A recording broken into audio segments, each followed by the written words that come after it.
हाँ बच्चों, तो चलो स्टार्ट करते हैं। तो आज कंडक्टोमेट्रिक टाइट्रेशन करेंगे और सेल की स्टार्ट करेंगे।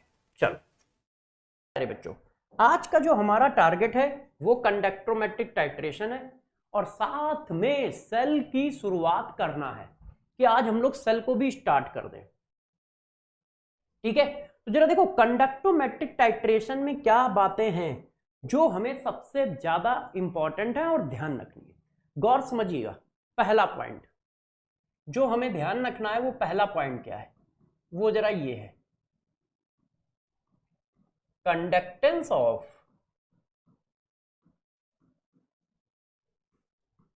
एच आयन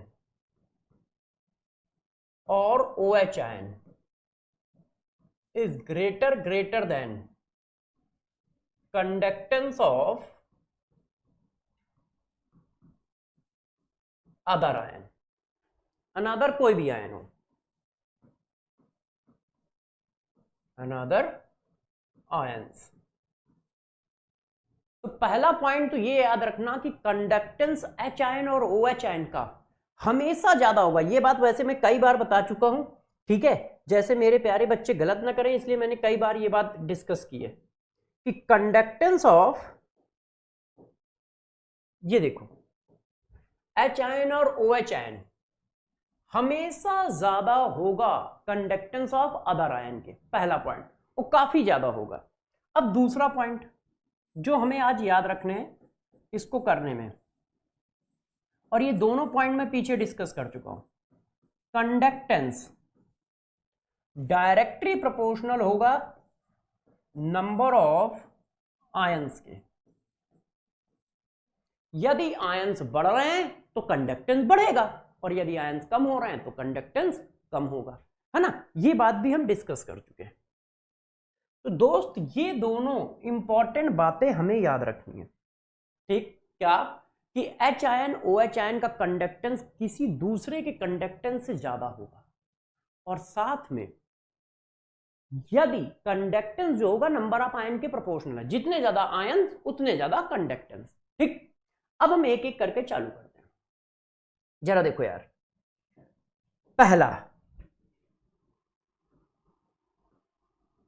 पहला क्या है, स्ट्रॉन्ग एसिड का टाइट्रेशन कराया जा रहा है स्ट्रॉन्ग बेस के साथ। स्ट्रॉन्ग बेस के साथ स्ट्रॉन्ग एसिड का टाइट्रेशन हम लोग करा रहे हैं स्ट्रॉन्ग बेस के साथ। पहला पॉइंट तो ये है कि स्ट्रॉन्ग एसिड का टाइट्रेशन स्ट्रॉन्ग बेस के साथ करा रहा है। जब ऐसा करते हैं तो जरा देखो क्या बनता है, इस बात को भी थोड़ा सा एक्सप्लेन कर देता हूं। देखिए प्यारे बच्चों, ये हमने बीकर लिया, ऐसे थोड़ा सा नीचे ले लेता हूं, है ना, क्योंकि इस पर हम लोगों को ना वो भी लगानी है। ये देखो, ये देखिए, अब जरा देखो यार क्या किया हम लोगों ने, ध्यान से देखिए। इस पे ये मैंने कोई लिक्विड ले लिया जिसका टाइट्रेशन करना है। अब देखो क्या ले लिया, गौर समझो, जो बीकर के अंदर होता है उसको मेरे प्यारे बच्चे बोलते हैं टाइट्रेंट, ट्राइटेंट, ठीक। और जो आप ऊपर से डालते हो पीपेट से, ये देखो, इसको क्या बोलते हैं, जो आप ऊपर से डालते हो उसको बोला जाता है, जैसे ये देखो आपने ऊपर से अलग तरह का एक लिक्विड डाला,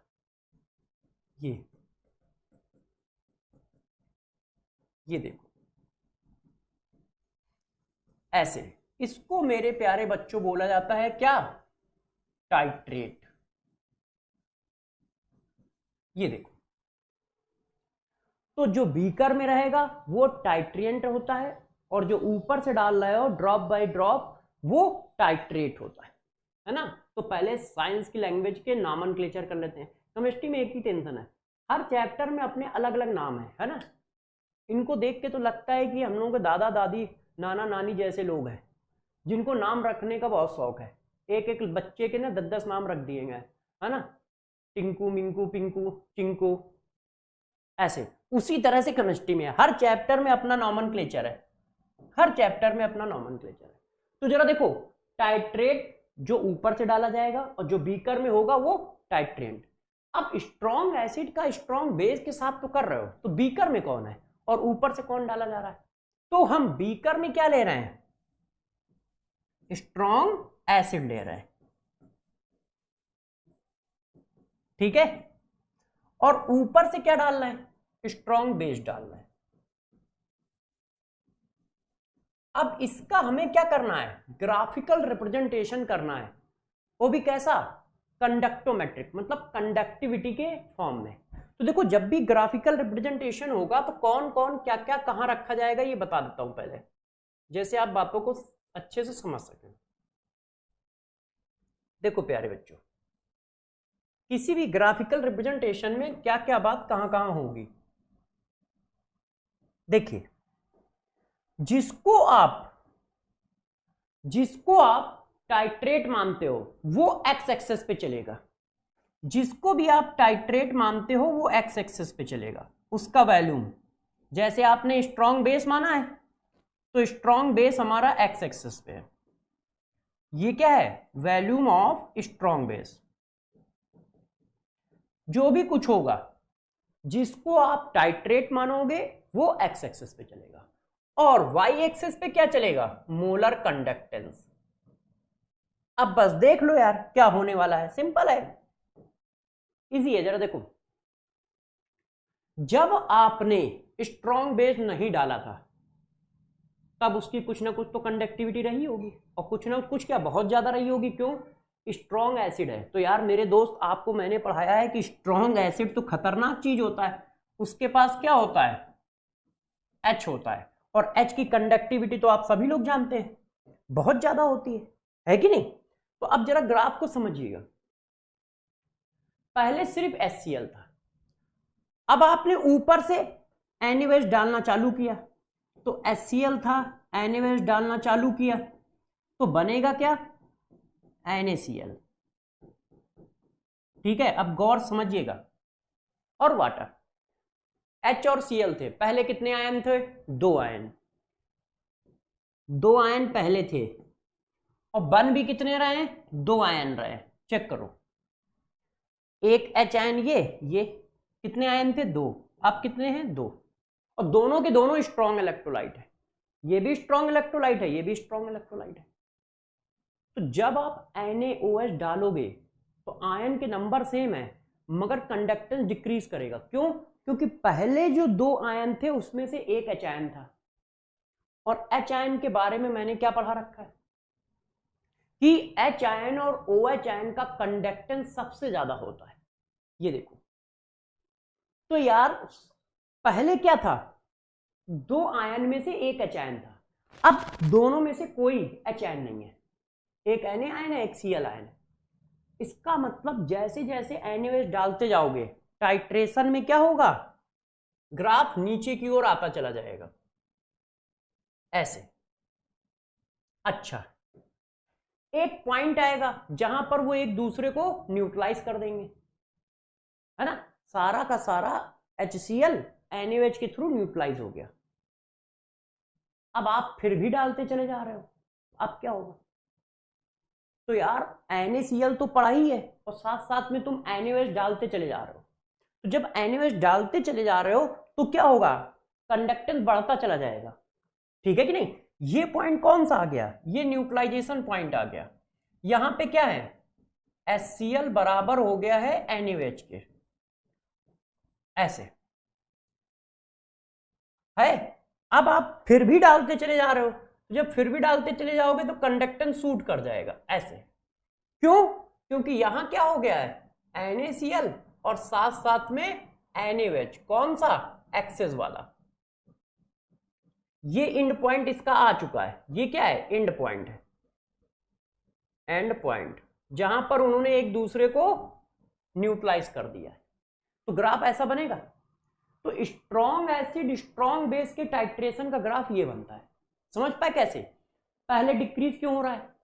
क्योंकि आप जानते हो कि यहां पर HCl है, HCl NaOH से रिएक्शन करके NaCl बनाएगा। दोनों के पास दो दो आयन है, तो जब दोनों के पास सेम आयन है तो कंडक्टेंस चेंज नहीं होना चाहिए था। क्यों? आप ये लिख के आए हो, conductance directly proportional number of ion. मगर हो क्यों चेंज रहा है? क्योंकि पहला वाला पॉइंट भी तो हम ही ने लिखा है। हमारा दूसरा पॉइंट याद रखोगे बेटा, और पहला नहीं याद रखोगे, ऐसी धोखाधड़ी सर के साथ। दोनों याद रखोगे ना यार, तो जरा समझो। तो आयन के बेसिस पे कंडक्टेंस कम ज्यादा नहीं हो रहा है, एच आयन के बेसिस पे हो रहा है। पहले दो आयन में से एक एच आयन था, अब दोनों एच आयन नहीं है, इस वजह से कंडक्टेंस डिक्रीज हुआ है। जब बेस ने एसिड को न्यूट्रलाइज कर दिया तो ये पॉइंट आ गया। अब बच्चे ने ध्यान नहीं दिया, फिर भी झोंक में चल रहा है, NaOH डालता चला जा रहा है, तो अब यार रिएक्शन तो हो ही नहीं रही है। NaCl भी पड़ा है और NaOH डाल रहे हो तो नंबर ऑफ आयन बढ़ते चले जा रहे हैं, क्योंकि NaOH को न्यूट्रलाइज कोई नहीं कर रहा। और NaOH में कौन है? OH आयन है। OH आयन का तो ऐसे भी कंडक्टेंस हाई होता है, तो सट से शूट कर जाएगा। ये देखो, तो ये देखो ग्राफ आ जाएगा ऐसा, स्ट्रॉन्ग एसिड और स्ट्रॉन्ग बेस के टाइट्रेशन का। तो रिजल्ट क्या मिला कंडक्टिविटी के फॉर्म में? यदि किसी ने पूछा रिजल्ट क्या मिला आपको, हमने क्या देखा, ऑब्जर्वेशन क्या हुआ, तो हमने ऑब्जर्व क्या किया, जरा ये देखो आप। हमने ऑब्जर्व किया कि पहले कंडक्टिविटी डिक्रीज हुई और फिर इंक्रीज हो गई, है ना, एक पॉइंट के बाद। तो हमने क्या ऑब्जर्व किया कि पहले कंडक्टेंस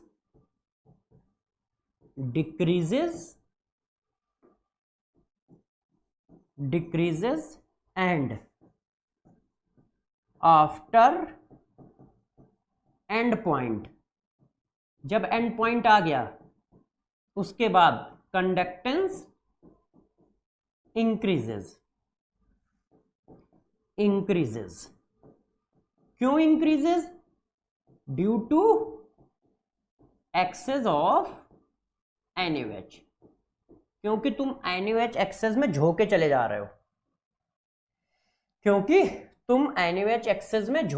रहे हो, सॉरी बच्चों, ये देखिए, एक मिनट है, अबे चलो कोई बात नहीं। रिजल्ट हमें क्या मिला? ये मिला, ग्राफ बन गया। बस ऐसा ही ग्राफ बनाना है, तुम्हारे लिए टफ नहीं है। तुम बस दो बातों पे याद रखो, एच आयन OH आयन का कंडक्टेंस किसी दूसरे आयन से ज्यादा होगा, पहला तो ये याद रखो। और दूसरा यार ये याद रखो कि आयन बढ़ेंगे तो कंडक्टेंस बढ़ेगा, आयन कम होंगे तो कंडक्टेंस कम होगा, और वो तुम कर लोगे। इतनी बात हो गई, पहला ग्राफ खत्म हो गया। ठीक है, अब नेक्स्ट नंबर ग्राफ पे चलते हैं। तो यार बच्चों अब हमें क्या करना है? अब हमें दूसरा ग्राफ पढ़ना है। तो दूसरा ग्राफ कौन सा बनाओगे? अभी स्ट्रॉन्ग एसिड स्ट्रॉन्ग बेस बनाया था, तो अब आपका मन कर रहा होगा कि स्ट्रॉन्ग एसिड के साथ वीक बेस का टाइट्रेशन करते हैं, है ना? तो चलो कर लेते हैं। अब हम क्या करना चाह रहे हैं? अब हम ये करना चाह रहे हैं कि यार वीकर में इस बार हमने फिर ले रखा है स्ट्रॉन्ग एसिड, एसिड को हम बीकर में ही डालना है, ठीक है ना? ये देखो हमारा जो टाइट्रेंट है, टाइट्रेंट, ये क्या है? स्ट्रॉन्ग एसिड है, HCl। और जो आप ऊपर से डाल रहे हो, ये देखो प्यारे बच्चों, है ना? मजा नहीं आई ना? दूसरी लाइन खींचते हैं। देखो फिगर मस्त होना चाहिए, फील जो है ना, फील ही तो मस्त होनी चाहिए, है कि नहीं? देखो यार, ये देखो, इस बार जो हम लोग ऊपर से डाल रहे हैं वो ये है, और ये क्या है? टाइट्रेट। और टाइट्रेट के फॉर्म में इस बार कौन है? वीक बेस है, ऐसे, मतलब NH4OH, ऐसा कुछ। अब बताओ दोस्त क्या होगा? तो आप खुद देख लो क्या होगा। भाई HCl है, इसकी रिएक्शन NH4OH से करा रहे हो, तो बनेगा क्या? NH4Cl plus water. ये क्या है? दो आयन है, ये भी क्या है, 2 आयन है कि नहीं, ये H और ये ऐसे। बात सही है कि नहीं, देख लो ऐसा है कि नहीं। मगर ये जरा देखो सॉल्ट कौन सा है, ये जो सॉल्ट बना है ये स्ट्रॉन्ग एसिड वीक बेस का सॉल्ट है, और स्ट्रॉन्ग एसिड बेस का सॉल्ट फर्दर हाइड्रोलिसिस करता है। तो इसमें से फर्दर हाइड्रोलाइज कौन होगा, इसमें से फर्दर हाइड्रोलाइज होगा NH4 अमोनियम आयन। क्यों, वीक एसिड वीक बेस के कॉन्जुगेट आयन हाइड्रोलिसिस में पार्टिसिपेट करते हैं, यही तो पढ़ाया था। तो ये फर्दर हाइड्रोलिसिस होगा। तो 2 आयन थे, 2 आयन बनना है, मेन तो आयन पे फोकस है। तो चलो ग्राफ खींच लेते हैं। फिर हम लोगों ने भैया लाइन खींची ऐसे। अब मैंने जो आपको पढ़ाया है वही कर दो। क्या पढ़ाया है, एक्स एक्सिस पे क्या होगा, टाइट्रेट। टाइट्रेट कौन है, NH4OH। NH4OH की वैल्यू आप यहां ले रहे हो, यहां पे क्या है, मोलर कंडक्टेंस ऐसे। अब ग्राफ को स्टार्ट करते हैं। पहले जो है हमारे पास 2 आयन है, मगर उसमें से एक H आयन है। दूसरी बार में जो 2 आयन है उनमें से कोई H आयन नहीं है, तो सिंपल सी बात है डिक्रीज करेगा। ये बात तो हम सबको कंफर्म है कि जो ग्राफ होगा वो डिक्रीज करेगा। आ गया ऐसे। अब जब एंड पॉइंट आ गया, टाइट्रेशन हो गया, ये हमारा आ गया एंड पॉइंट, है ना। बेस ने एसिड को टाइट्रेट कर दिया, बेस ने एसिड को टाइट्रेट कर दिया ऐसे, दोनों की वैल्यू बराबर आ गई। अब क्या होगा, अब जरा गौर सुनो। आप अभी भी डालते चले जा रहे हो बेस, मगर वो बेस है कौन, NH4OH। NH4OH वीक बेस है, तो वीक बेस है तो ज्यादा आयन इशू नहीं कर पाएगा। जैसे वहां NaOH था 100% डिसोसिएट हो रहा था, वो ज्यादा आयन इशू कर रहा था। मगर यहां दोस्त कौन है, NH4OH वीक बेस है। वीक बेस है तो पार्सली आयनाइज होगा, ऊपर से कॉमन आयन इफेक्ट लग गया है। क्यों, NH4OH में अमोनियम आयन है, और ये जो सॉल्ट है इसमें भी अमोनियम आयन है। तो NH4OH जो है, जब आप NH4OH डालते रहोगे तो ये तो बात कंफर्म है कि ग्राफ बढ़ेगा, ये बात कंफर्म है कि ग्राफ ऊपर की ओर जाएगा। मगर स्लोप जो है वो ऐसा नहीं रहेगा। क्यों, क्योंकि वहां पर बेस NaOH था, NaOH स्ट्रॉन्ग इलेक्ट्रोलाइट होता है, उसके पास OH आयन नंबर में बहुत ज्यादा होंगे। यहां पर NH4OH है, NH4OH वीक इलेक्ट्रोलाइट है, और कॉमन आयन की वजह से और वीक हो गया होगा।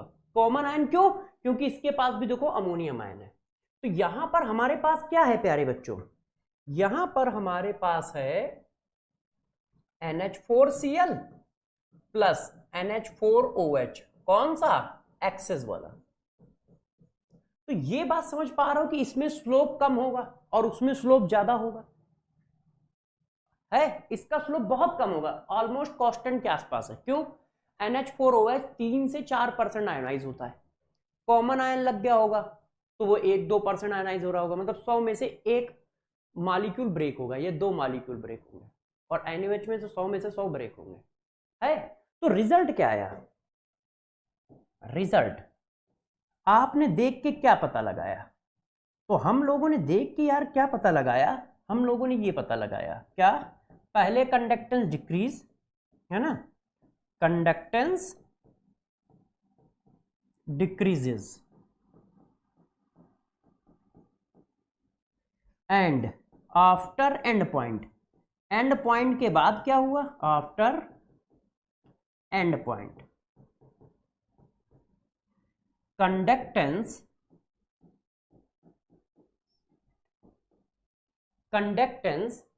इंक्रीजेस, मगर ऑलमोस्ट कांस्टेंट, इंक्रीजेस, है ना, वेरी स्लो, बहुत धीरे रेट से इंक्रीज कर रहा है, मतलब स्लाइटली इंक्रीजेस कह सकते हो, क्या कह सकते हो, स्लाइटली इंक्रीजेस, नहीं तो ऑलमोस्ट कांस्टेंट। ऐसा क्यों, क्योंकि इस बार वीक बेस एक्सेस हुआ है, तो जब स्ट्रॉन्ग एसिड को नीचे रखोगे, ऊपर से वीक बेस डालोगे तो ग्राफ ऐसा आएगा। क्लियर है? अच्छा, बच्चों ने कहा हाँ सर क्लियर है। अगला बताओ। अब हम थर्ड नंबर पे आते हैं। अब हम क्या करते हैं, एसिड को वीक कर देते हैं, है ना। तो हमने कहा weak acid versus strong base का ग्राफ बनाओ। इसका मतलब अब आप क्या कह रहे हो, अब आप कह रहे हो कि कंटेनर में वीक एसिड रहेगा। हम कंटेनर के अंदर हमेशा एसिड डालना है, ध्यान रखिएगा। ये देखो, कंटेनर में आप क्या कर रहे हो, टाइट्रेंट के फॉर्म में वीक एसिड ले रहे हो। वीक एसिड अपना चहेता एस्टिक एसिड, है ना। जैसे वीक एसिड की बात आती है सबके दिमाग में एस्टिक एसिड आ जाता है, तो हमारे दिमाग में भी आ गया। अच्छा, अब और देखो, अब हम डाल क्या रहे हैं, अब मेरे दोस्त हम डाल रहे हैं स्ट्रॉन्ग बेस। अब हम लोग इसको पकड़ेंगे कि क्या होगा। ये देखो, अब जो टाइट्रेट है वो हमारा स्ट्रॉन्ग बेस है, मतलब कुछ NaOH टाइप का। अब दोस्त बताओ होगा क्या, सिंपल सी बात है, एसिड बेस हो रहा है तो रिएक्शन तो होगी।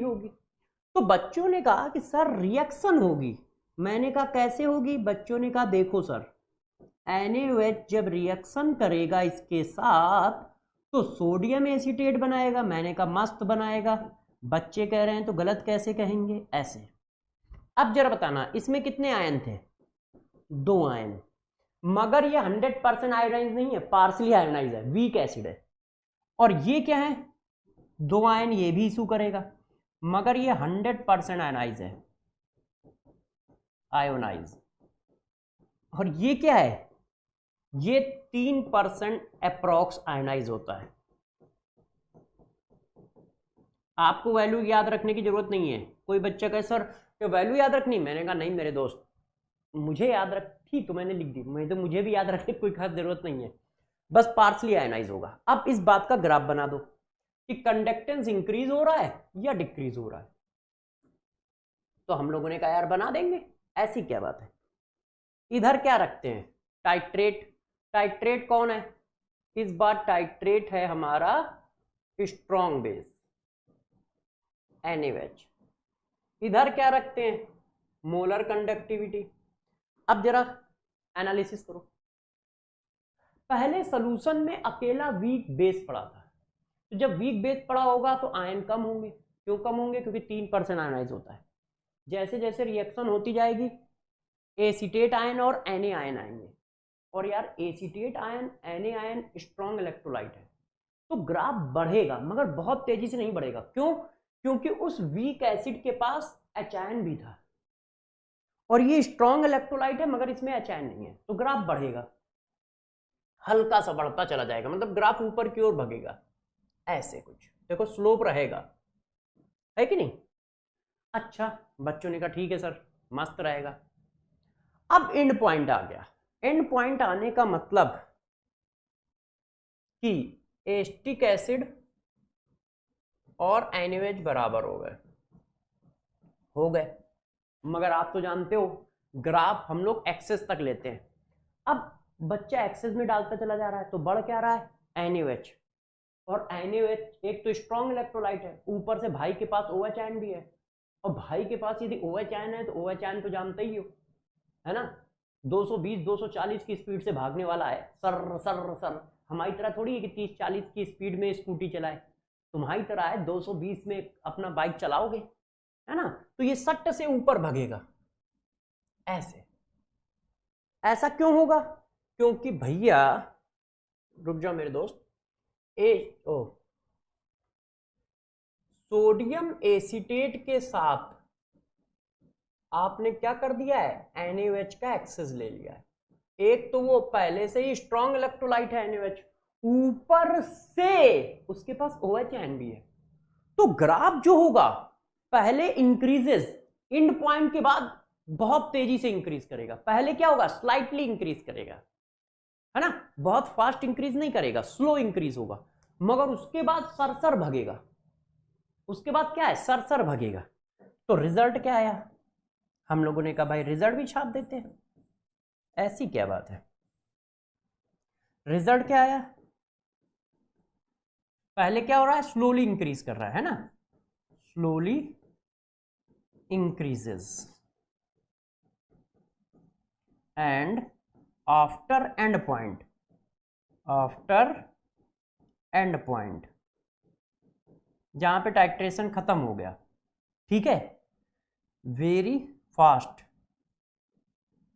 Very fast conductance increases. क्यों, ड्यू टू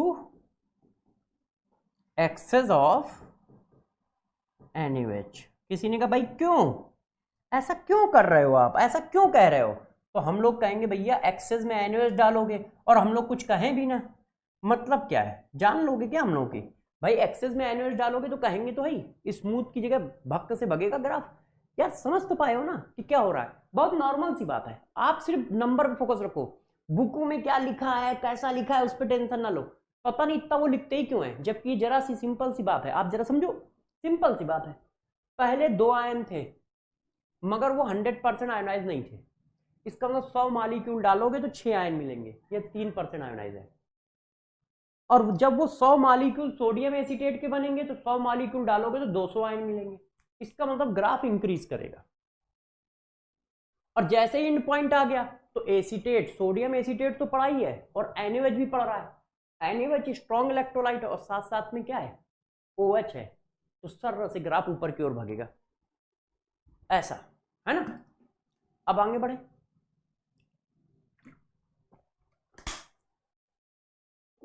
अब यार सॉरी अभी क्वेश्चन पे भी आएंगे।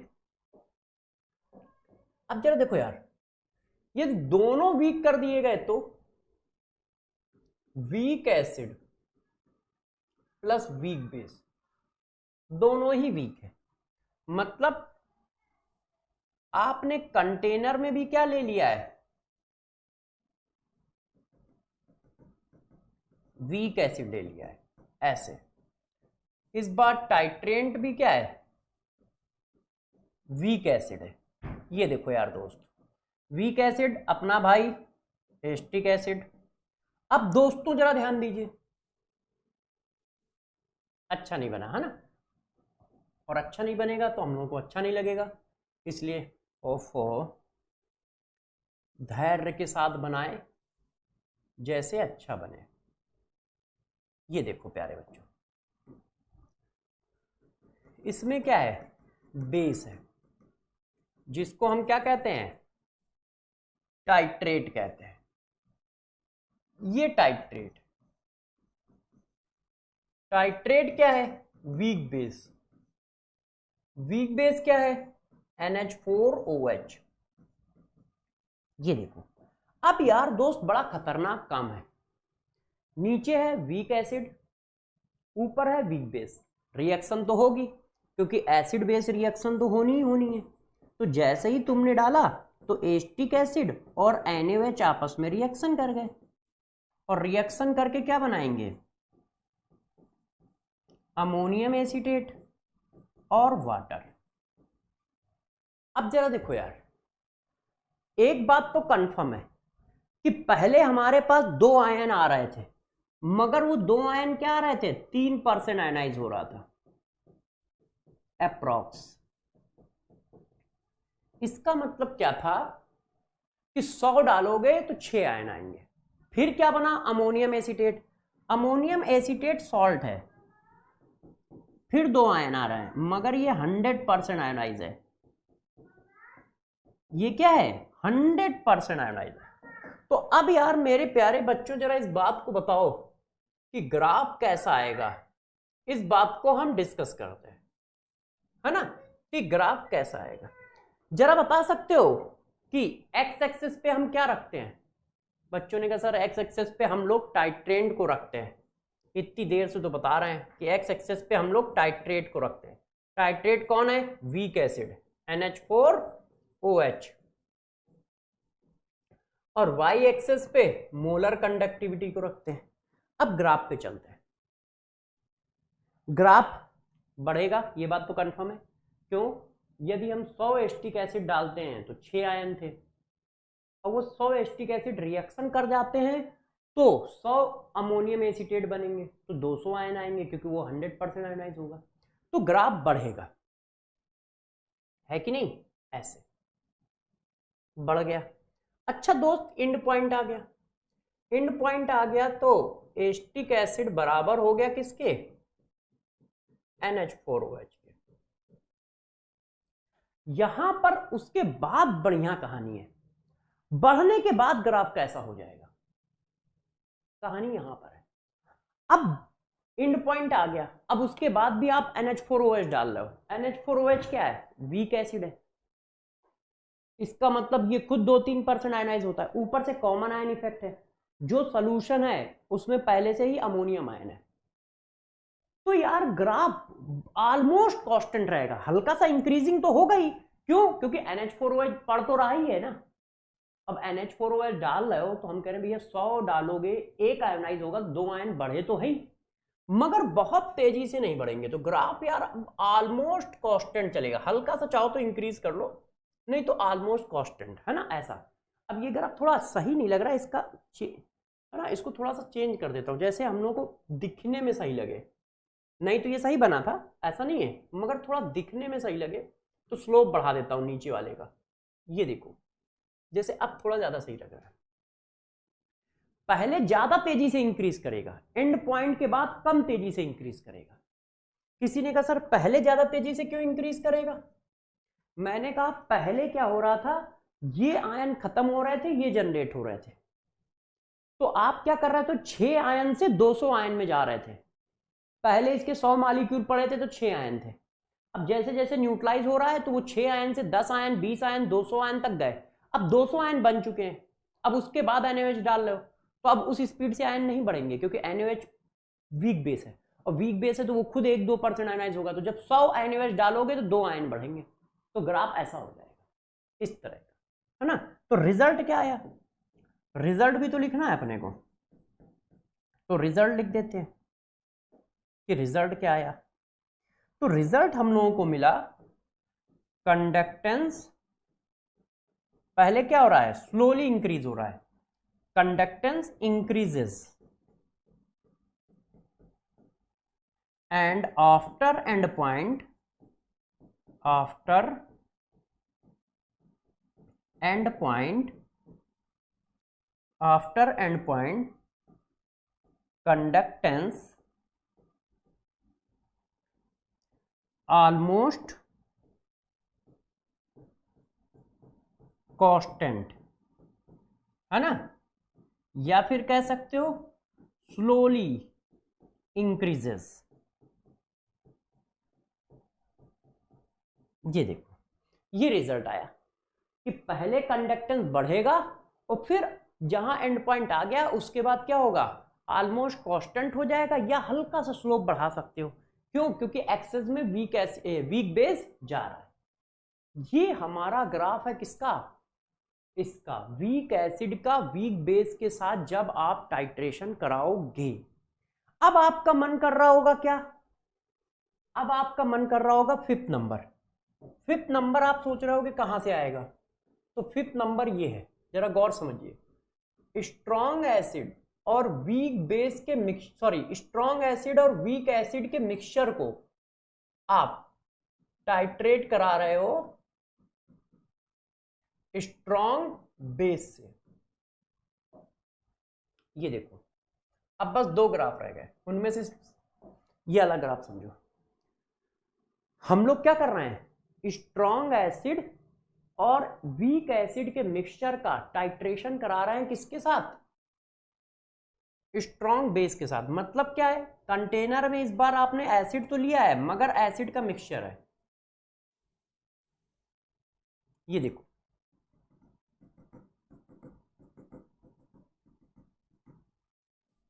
ये है टाइट्रेंट, मगर इसमें कौन कौन है? Weak acid plus strong acid, ऐसे। ऊपर से किसको डाल रहे हो? ऊपर से डाला जा रहा है मेरे दोस्त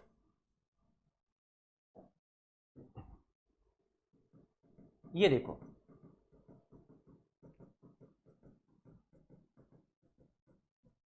ऊपर से हम लोग डाल रहे हैं क्या? टाइट्रेट।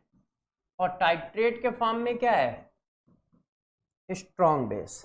अब बताओ होगा क्या? तो यार ये आप कर के आए हो, बस क्या है, दो ग्राफ एक ही में बनाने हैं। देखो ये कर के आए हो, हमने वीक एसिड क्या ले लिया? Acetic acid. स्ट्रॉन्ग एसिड क्या ले लिया? HCl। ये क्या ले लिया? NH4OH। तो भाई टाइट्रेट क्या करेगा? पहले HCl को रिएक्शन करेगा। क्यों? स्ट्रॉन्ग बहुत तेजी से रिएक्शन करेंगे, तो पहले वो HCl को न्यूट्रलाइज करेगा। जब HCl न्यूट्रलाइज हो जाएगा, पहले स्टेप पे ये होगा, दूसरे स्टेप पे ये। जब HCl न्यूट्रलाइज हो जाएगा तो बारी आएगी एस्टिक एसिड की। वो कहेगा बेटा आ जाओ, अब तुम्हारी बारी है, तुमको भी निपटा लेते हैं। फिर इनको न्यूट्रलाइज करेगा। अब जो दो ग्राफ आप पीछे बना के आए हो, उनको बस एक ही कोऑर्डिनेट में बनाना है। कुल मिला के ये बात आई है कि जो दो ग्राफ हम लोग बना के आए थे, उनको हम लोगों को क्या करना है? एक ही कोऑर्डिनेट में बनाना है और कुछ नहीं करना है। ये हमारा है टाइट्रेट। टाइट्रेट कौन है? Strong base NaOH। और इधर क्या है? Molar conductivity. अब जरा देखो, स्टार्ट करो। पहले टाइट्रेशन किसका हो रहा है? Strong acid strong base. Strong acid strong base का ग्राफ क्या है? ये देखो, स्ट्रॉन्ग एसिड स्ट्रॉन्ग बेस ऐसे। तो बस पहला ऐसे बना दो। स्ट्रॉन्ग एसिड स्ट्रॉन्ग बेस का टाइट्रेशन है, तो क्या है, इसके पास H आयन है और इसके पास H आयन नहीं है, तो इसलिए ग्राफ नीचे आएगा। आ गया, पहला इंड पॉइंट हमें मिल गया। फर्स्ट इंड पॉइंट मिल गया, HCl जो है NaOH के बराबर हो गया ऐसे। ठीक है गुरु। अब HCl का टाइट्रेशन हो गया, अब NaOH का करना चालू कर दिया। NaOH ने किसका करना चालू कर दिया? Acetic acid. तो ये क्या हो गया? वीक एसिड और स्ट्रॉन्ग बेस का titration. Weak acid strong base के टाइट्रेशन का ग्राफ कहां है? ये पहले इंक्रीज होगा फिर कांस्टेंट, है ना? तो पहले इंक्रीज होगा, स्लाइटली इंक्रीज। कांस्टेंट होगा कि नहीं वो तो बात की बात है। तो अब ग्राफ क्या आया? स्लाइटली इंक्रीज होता चला गया। ये देखो, ये आ गया इन पॉइंट नंबर 2, जब एस्टिक एसिड न्यूट्रलाइज हो गया पूरा का पूरा। अब आप बढ़ा क्या रहे हो?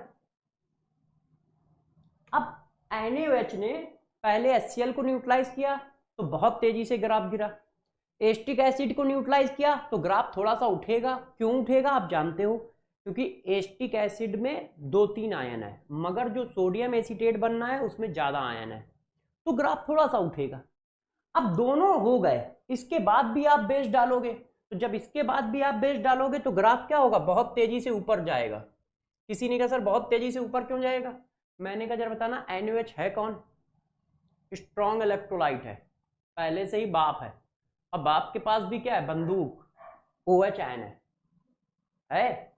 तो ये तो वही हाल हो गया कि एक तो पापा गुस्से में है और उसके साथ साथ में उनके पास डंडा भी है, तो इसका मतलब हाथ से नहीं पिटाई होगी, डंडे से पिटाई होगी। तो कुल मिला के ये केस बन गया है ना? तो बात समझ पाए कैसे हुआ? भाई पहले HCl को न्यूट्रलाइज किया, तो जब स्ट्रॉन्ग एसिड स्ट्रॉन्ग बेस का केस है तो ग्राफ V की तरह आता है। तो V अगला वाला पार्ट हम क्यों करेंगे? अभी तो हमने सिर्फ HCl को न्यूट्रलाइज किया, फिर एस्टिक एसिड को न्यूट्रलाइज किया, उसके बाद NaOH एक्सेस में गया है। तो ग्राफ समझ रहे हो? ये वाला ग्राफ सबसे इजी है। क्यों? क्योंकि बाकी दो ग्राफों का सम है। बच्चों को ये ग्राफ टफ लगता है कि सर ये तो बड़ा टफ बना। टफ बना नहीं, देखो तुम इसको दो पार्ट में लो। पहले एसिड का ग्राफ बना दिया न्यूट्रलाइजेशन का, फिर वीक एसिड के न्यूट्रलाइजेशन का बना दिया, फिर एक्सेस का बना दिया। समझ पाए कैसे हुआ ना? बच्चों ने कहा हाँ सर ठीक है, आपकी बात मान लेते हैं। रिजल्ट क्या है यार? रिजल्ट अच्छी खासी कहानी है इसमें। रिजल्ट में रिजल्ट क्या है? रिजल्ट ये है कि पहले तो कंडक्टेंस डिक्रीज हुआ है, कंडक्टेंस डिक्रीजेस, है ना, and and point of HCl, and point of HCl conductance almost constant in and point of acetic acid, further increases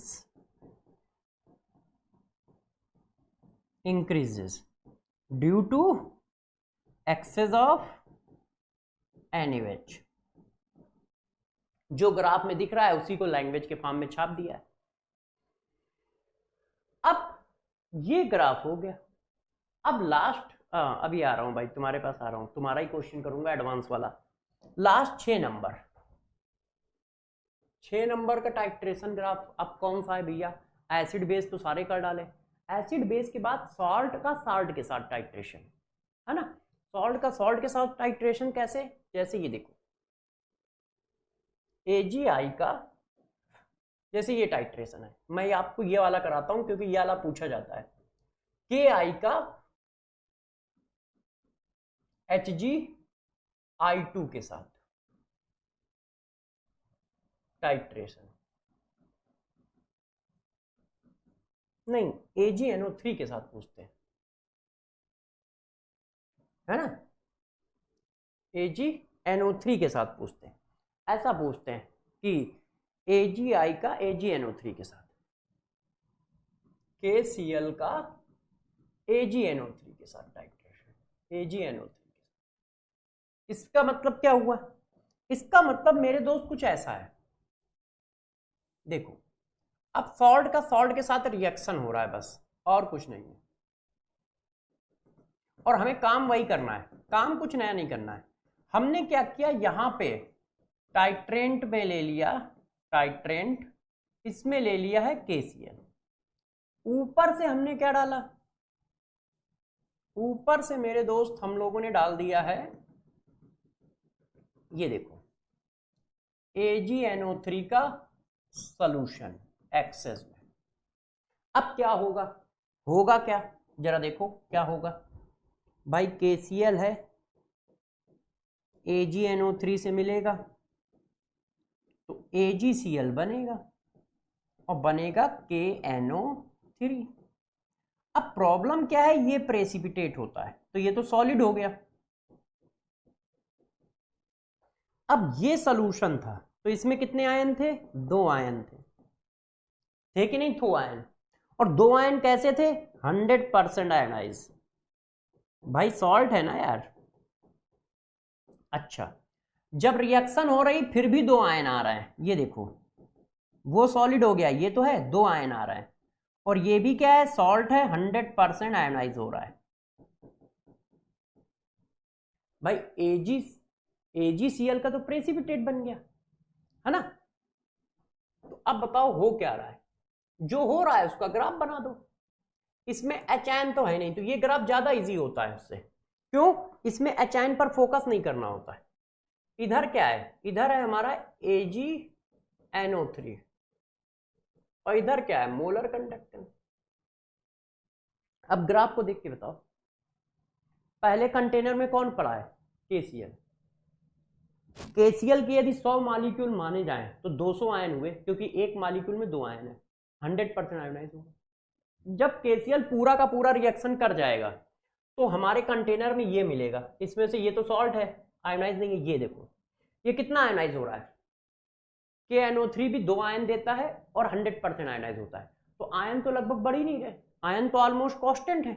देखो पहले भी 2 आयन 100% आयनाइज, अभी भी 2 आयन 100% आयनाइज, तो ग्राफ तो लगभग कांस्टेंट जाएगा।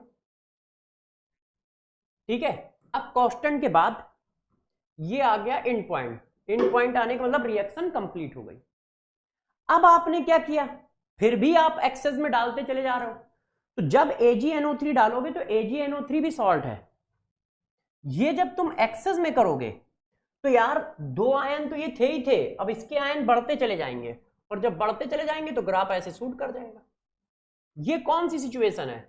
जब AgNO3 हमारे पास एक्सेस में है, तो KNO3 भी है और AgNO3 भी है, ये एक्सेस है।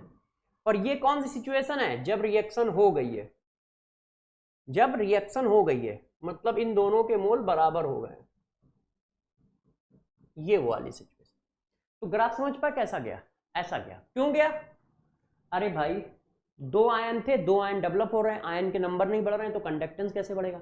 ना तो इनमें कोई H आयन OH आयन है, H आयन OH आयन होता तो भी कंडक्टेंस कम ज्यादा हो सकता था, ऐसा भी कोई गेम नहीं। फिर जब एंड पॉइंट आ गया, रिएक्शन खत्म हो गई, मगर आप झोंक में HNO3 चलता चला जा रहा है, झोंक में HNO3 चलता चला जा रहा है, तो भाई HNO3 डाल रहा है तो नंबर ऑफ आयन बढ़ रहा है, और नंबर ऑफ आयन बढ़ रहा है तो ग्राफ ऊपर की ओर भाग रहा है, स्ट्रॉन्ग इलेक्ट्रोलाइट। ये देखो आया है, सारे ग्राफ समझ गए। अब आपका मन कर रहा होगा कि इस ग्राफ के बेसिस पे क्वेश्चन। देखो यार प्यारे बच्चों, आपको ये क्वेश्चन आया है 2013 एडवांस में, आपके लिए बहुत इजी है ना? वो ग्राफ मतलब देख के ना डरो कि क्या क्या लिखा है, आप बस समझो और फिर 2 मिनट में आप क्वेश्चन को निपटा दोगे। पहले पढ़ लो, an equal solution of X is added slowly to an equal solution of Y. इसका मतलब एक्स ऐड हो रहा है, तो ये क्या है? टाइट्रेट है। इसका मतलब ये कहां पे है? ये जो है ऊपर से डाला जा रहा है ऐसे, ये हमारा एक्स है, ये एक्स है, और डाला किस में जा रहा है? वाई में। Solution of Y as so in a column 1, ये वाई है। वाई कहां पे है? कंटेनर में है ऐसे, और ये वाई है। इन्होंने इसको वाई बोला है और इसको एक्स बोला है, नहीं इसको रिजल्ट बोला है, सॉरी। कॉलम 2 में क्या है? The variation of conductivity of this reaction is given in column 2। ये कॉलम 2 होगा ना, वो 1 लिखा है, 11 लिखा है।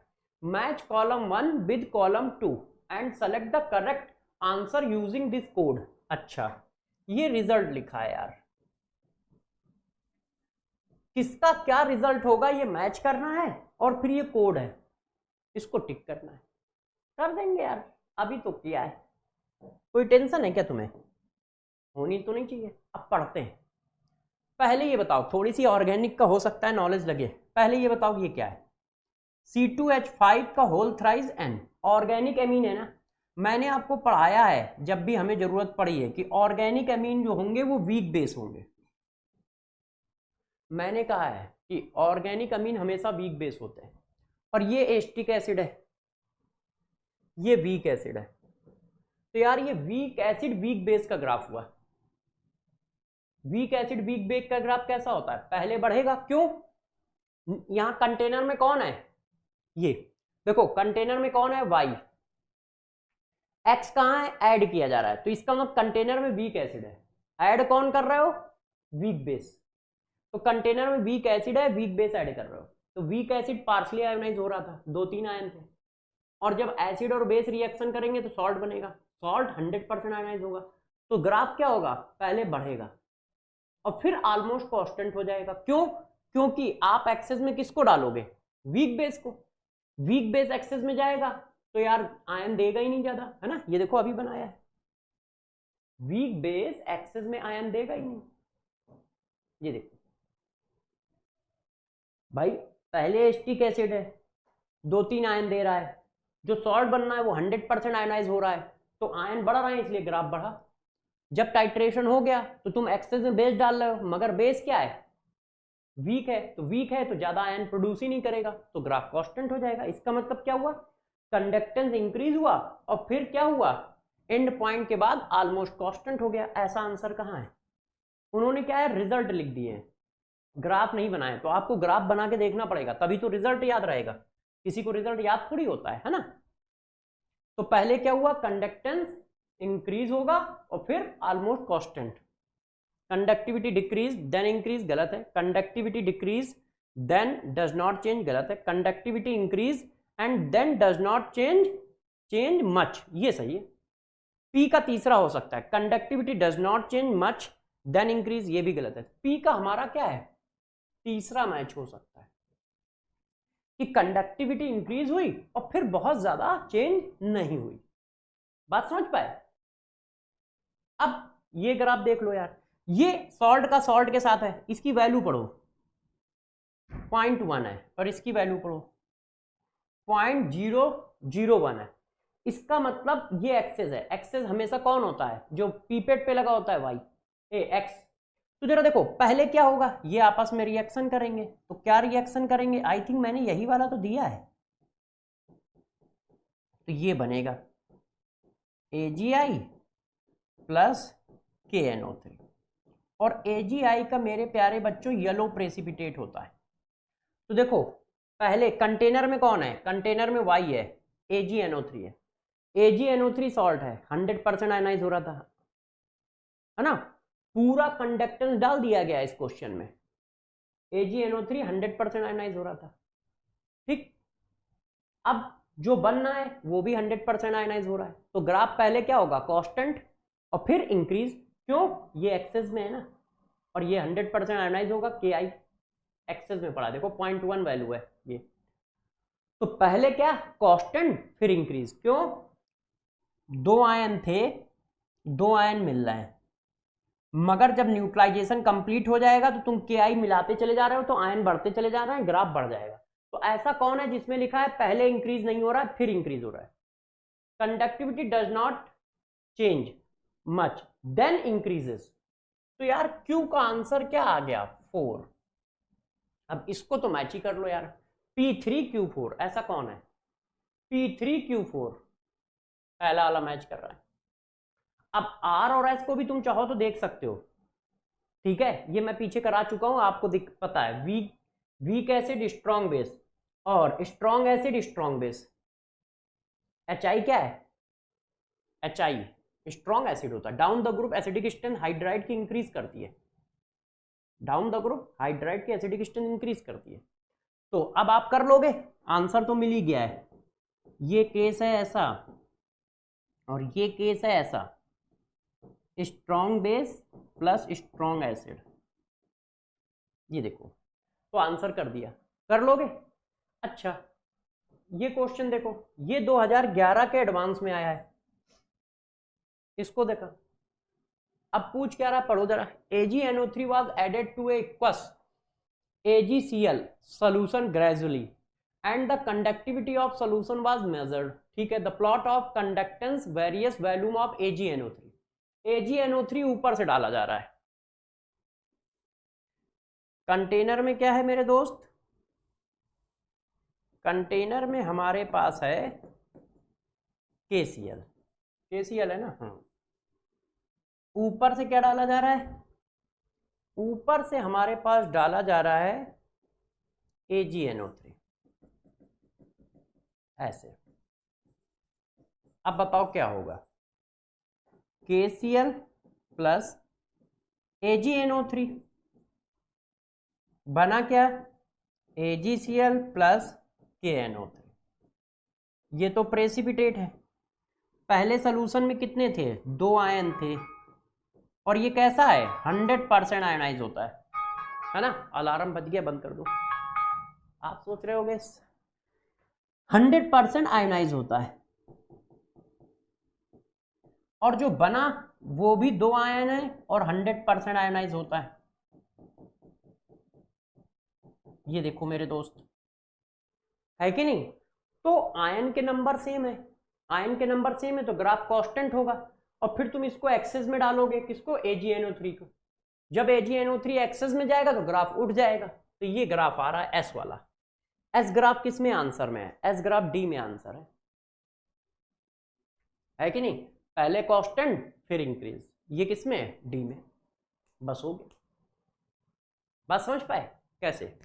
ये हम लोगों ने खत्म किया है कंडक्टोमेट्रिक टाइट्रेशन, और ये कंडक्टेंस का सारा पार्ट खत्म कर दिया। अब कंडक्टेंस के क्वेश्चन चाहे जैसा आए तुम लगाओ, हो जाएगा तुमसे, चाहे जैसा। कंडक्टेंस वाला पार्ट खत्म, इलेक्ट्रोकेमिस्ट्री का एक पार्ट खत्म हो गया।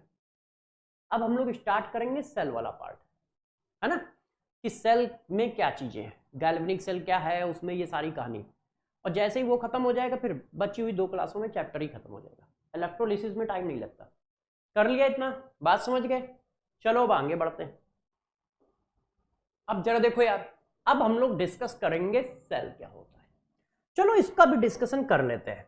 तो जरा देखो, सेल डिस्कस करने से पहले एक टर्म है इलेक्ट्रोकेमिकल प्रोसेस। क्या कोई बच्चा ऐसा है जो ये बता सकता है कि सर इलेक्ट्रोकेमिकल प्रोसेस ये होते हैं? बताओ यार दोस्त, तुम में से कोई है? बताओ बताओ बताओ। वैसे तो तुम सब लोग टैलेंटेड हो। इलेक्ट्रोकेमिकल प्रोसेस क्या होते हैं? जिस प्रोसेस में, गौर सुनिएगा, केमिकल एनर्जी इलेक्ट्रिकल एनर्जी में कन्वर्ट होती हो, chemical energy convert into electrical energy या वाइस वर्सा, और electrical energy convert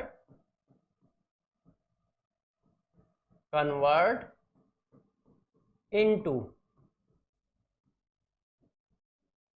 chemical energy.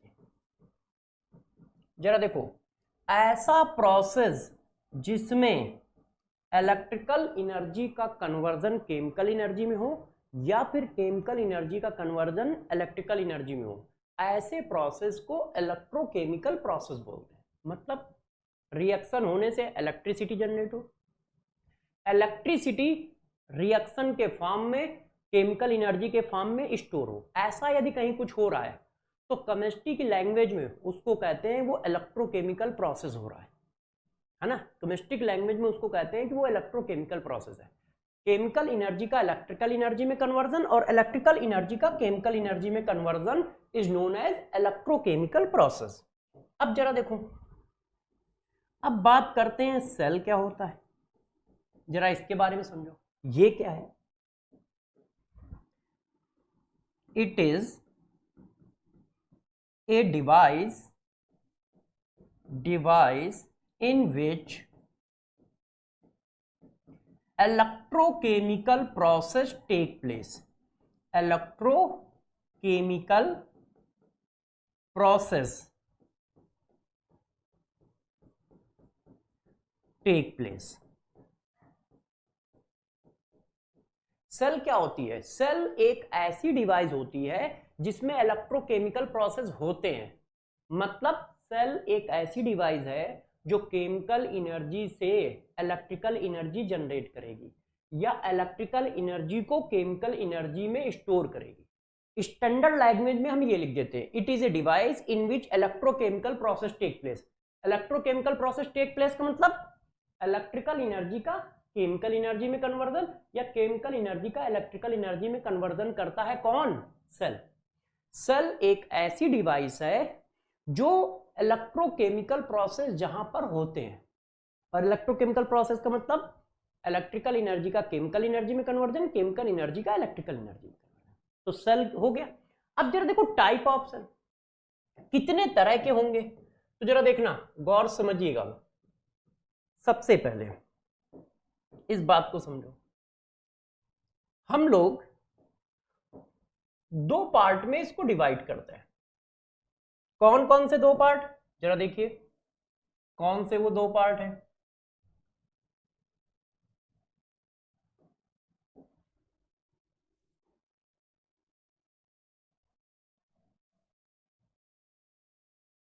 देखो, एक पार्ट होता है इलेक्ट्रोलाइटिक सेल और एक होता है इलेक्ट्रोकेमिकल सेल। Electrochemical cell. अब जरा देखते जाइएगा, दोनों में डिफरेंसेस क्या हैं, इलेक्ट्रोकेमिकल सेल क्या होता है और इलेक्ट्रोलाइटिक सेल क्या होता है, इसका डिस्कशन करते हैं। तो जरा समझिए क्या होता है। इलेक्ट्रोलाइटिक सेल क्या है, इलेक्ट्रोकेमिकल सेल क्या है। इलेक्ट्रोलाइटिक सेल का काम होता है इलेक्ट्रिकल एनर्जी को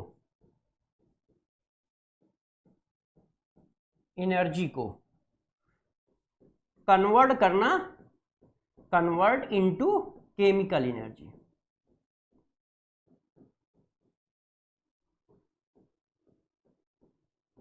ये देखो, इलेक्ट्रिकल एनर्जी को स्टोर करता है in term of chemical energy. कौन, इलेक्ट्रोलाइटिक प्रोसेस। इलेक्ट्रोलाइटिक प्रोसेस में थोड़ा सा साफ लिख देता हूं, है ना।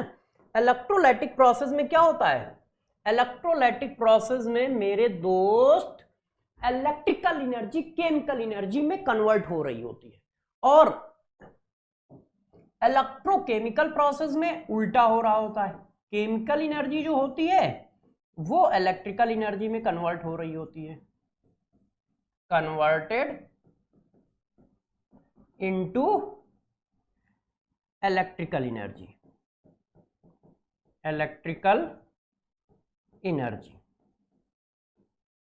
ये देखो, केमिकल एनर्जी इलेक्ट्रिकल एनर्जी में जिस प्रोसेस में कन्वर्ट होती है वो इलेक्ट्रोकेमिकल प्रोसेस है ना, इलेक्ट्रोकेमिकल सेल है, सॉरी। और इलेक्ट्रोलाइटिक सेल क्या है, जिसमें इलेक्ट्रिकल एनर्जी केमिकल एनर्जी में कन्वर्ट होती है। और इलेक्ट्रोकेमिकल सेल क्या है, जिसमें केमिकल एनर्जी इलेक्ट्रिकल एनर्जी में कन्वर्ट होती है। अब ये फर्दर दो पार्ट में डिवाइड हो जाता है, ये फर्दर दो पार्ट में डिवाइड हो जाता है। वो पार्ट प्यारे बच्चों कौन से हैं, जरा समझिएगा। ये दो पार्ट कौन से हैं, देखिए इनको समझते हैं, है ना। एरो बना दे जरा जल्दी से। देखिए ये क्या होते हैं, ये बोला जाता है रिवर्सेबल सेल और इरिवर्सिबल सेल।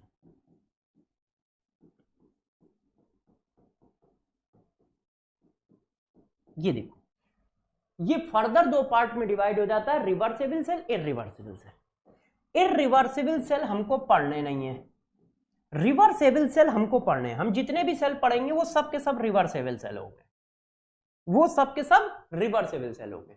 रिवर्सेबल सेल का मतलब हुआ, आप जानते हो, वो दोनों तरफ चल सकता है ना, वो दोनों तरह से काम कर सकता है। तो रिवर्सेबल सेल हमें पढ़ना है। और ऑल थर्मोडायनेमिक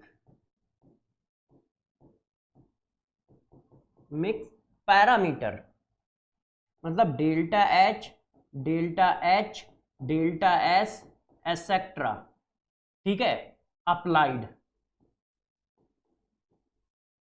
सभी थर्मोडायनेमिक पैरामीटर अप्लाइड होंगे क्योंकि ये रिवर्सेबल सेल है। और इरिवर्सिबल सेल में थर्मोडायनेमिक पैरामीटर अप्लाइड नहीं होते, इरिवर्सिबल सेल में थर्मोडायनेमिक पैरामीटर अप्लाइड नहीं होते, रिवर्सेबल सेल में ये अप्लाइड होते हैं। आप लोगों ने फार्मूला भी पढ़ा है, delta G equal to minus N F E cell, मगर ये सिर्फ रिवर्सेबल के लिए अप्लीकेबल है, इरिवर्सिबल के लिए नहीं।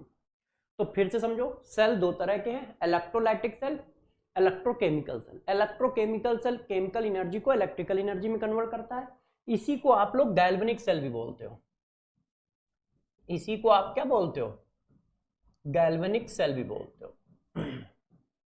ये फर्दर दो पार्ट में डिवाइड हो जाता है, रिवर्सेबल इरिवर्सिबल। हमें जितने भी सेल पढ़ने सबके सब रिवर्सेबल पढ़ने, ठीक है। और रिवर्सेबल सेल में सभी थर्मोडायनेमिक पैरामीटर अप्लीकेबल होते हैं, मतलब हम यहाँ पे थर्मोडायनेमिक वाली इक्वेशन यूज कर सकते हैं, इसका मतलब ये हुआ।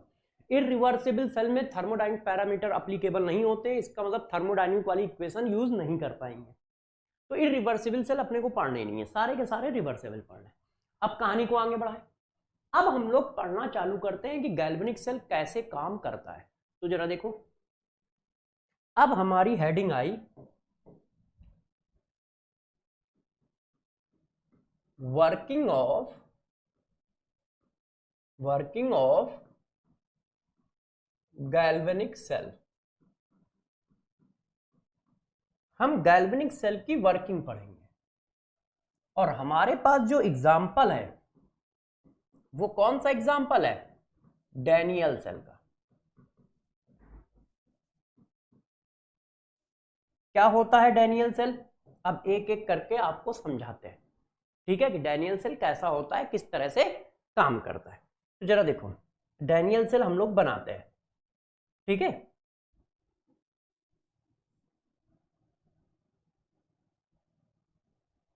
कलर चेंज कर दूं, जरा व्हाइट कर दूं। हाँ, एक कंपार्टमेंट हम लोगों ने ये ले लिया, एक और ले लिया। बच्चों ने कहा सर ऐसा कंपार्टमेंट बनाओगे आप क्या? मैंने कहा टेंशन ना लो, अभी देखो इसको सही करता हूं। ये देखो, अपने काम का कंपार्टमेंट हो गया। ये देखिए, ये देखो प्यारे बच्चों,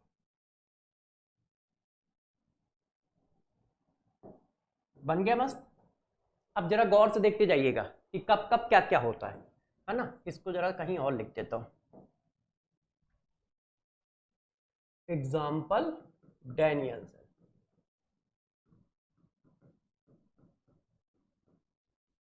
अब जरा देखो यार दोस्त, इस बात को समझो, हमने क्या किया, इस कंपार्टमेंट में डैनियल सेल ये होता है, इस कंपार्टमेंट में मैंने क्या भर दिया, कॉपर सल्फेट का जिंक सल्फेट का सॉल्यूशन भर दिया, जिंक सल्फेट सॉल्यूशन। और इसमें रॉड लगा दी है हमने, इसमें मैंने क्या किया, रॉड लगा दी है। अब किसकी रॉड लगा दी है जरा समझिएगा, इसमें मैंने प्यारे बच्चों रॉड लगा दी, ये देखिए इस तरह से, कॉपर की, जिंक की, जिंक सल्फेट का सॉल्यूशन है और इसमें इस तरह से मैंने जिंक की रॉड लगा दी है, ये देखिए। और इसमें इसी तरह से कॉपर की रॉड लगा दी है, कॉपर सल्फेट का सॉल्यूशन है, ये हमारा कॉपर सल्फेट का सॉल्यूशन है, ऐसे।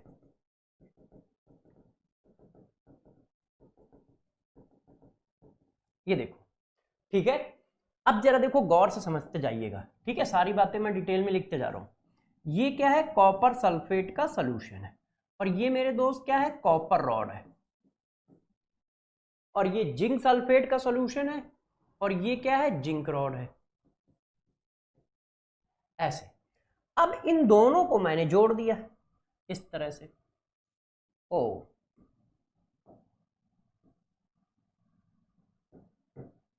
इस तरह से इन दोनों को जोड़ दिया है, किससे, बैटरी से।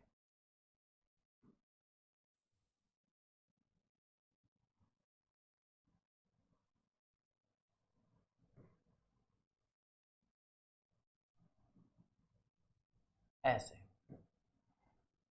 ये देखो, ठीक है ना। ये देखिए, यहां पे आप चाहें तो गैल्वेनोमीटर लगा दें अपना, क्यों, हमें तो वोल्टेज पढ़ना है, तो वोल्टेज पढ़ने के लिए आप चाहें तो लगा दें इस तरह से। ये देखो, अब जरा देखो कैसे काम करेगा, गौर समझिएगा, ठीक, इतनी बात हो गई। अब दोस्त देखिएगा, समझते जाइएगा, बताते जाइएगा। इसको मैंने जोड़ दिया इस तरह से सॉल्ट ब्रिज से। अभी और बताऊंगा कि सॉल्ट ब्रिज क्या होता है, जरा पहले एक फिगर बना लूं, है ना। ये थोड़ी सी लाइन सही नहीं है, सीधी लाइन खींच दूं, फिगर बनाने में हम लोगों को थोड़ा टाइम लग रहा है, क्योंकि मैं चाह रहा हूं कि अच्छा सा फिगर आपके हाथ में आए। ये देखो प्यारे बच्चों,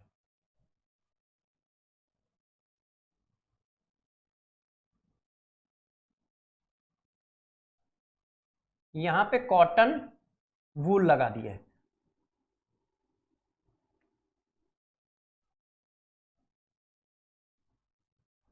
अभी एक एक करके सारी बातें समझाऊंगा।